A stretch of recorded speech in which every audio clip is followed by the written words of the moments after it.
Welcome back, friends, enemies, and government surveillance programs tuning in from Beijing. So here's a spicy scoop hotter than a Szechuan pepper in NSA headquarters we just found out, a few hours back, that China secretly admitted to hacking U.S. infrastructure. Yup. Not through a bold press release, not via a villainous monologue, but quietly, awkwardly, behind closed doors during a secret meeting in Geneva back in December 2024. Because nothing screams world superpower like whispering, "Yeah, we kinda did it," over Swiss cheese fondue. Now let's break down what they sort of admitted to.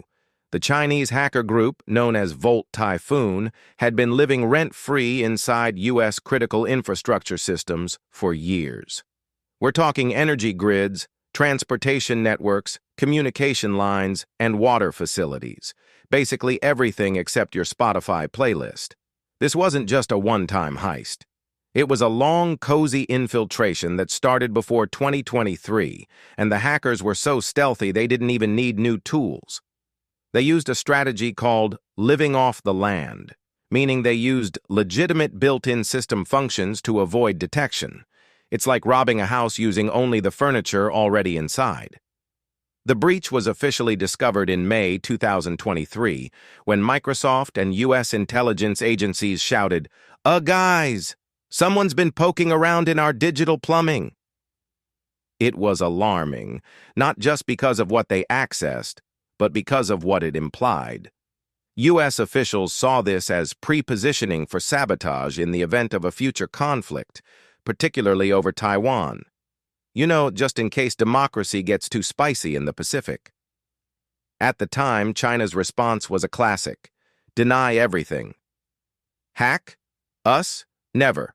We were just browsing. But that denial lost some steam after December 2024, when senior Chinese officials were reported to have tacitly acknowledged the cyberattacks in a private diplomatic meeting in Geneva. No grand confession, but enough indirect nods and vague language that the U.S. took it as a very clear, "We did it, but shh." It was less of a confrontation and more like a mob boss saying, "Nice power grid. Be a shame if someone rebooted it." Oh, and it gets better. Volt Typhoon isn't alone. There's also Salt Typhoon, which honestly sounds like a rejected Pokemon villain team. They've been caught digging into U.S. telecom networks, lifting sensitive data, and even peeking into the inboxes of politicians. In other words, your Gmail password is probably safer than half of Washington, D.C.'s classified files. So now, what's the response? The U.S. is scrambling to shore up its cyber defenses, passing new laws, boosting cybersecurity funding, and hiring people who can explain to Congress what phishing means. Meanwhile, China continues its public poker face while its hackers update their resumes to include infrastructure penetration, multinational scale. Let's recap the timeline quickly for our latecomers.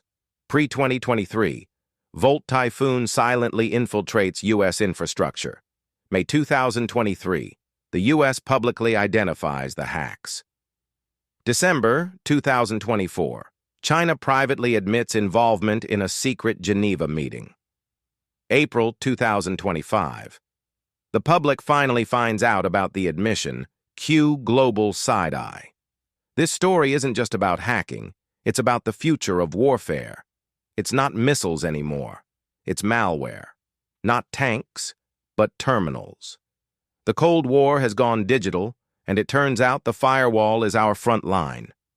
So before this video mysteriously disappears from the internet, hit that like button, share it with a friend who still uses 123456 as a password, and subscribe for more brutally honest breakdowns of the chaos we call geopolitics.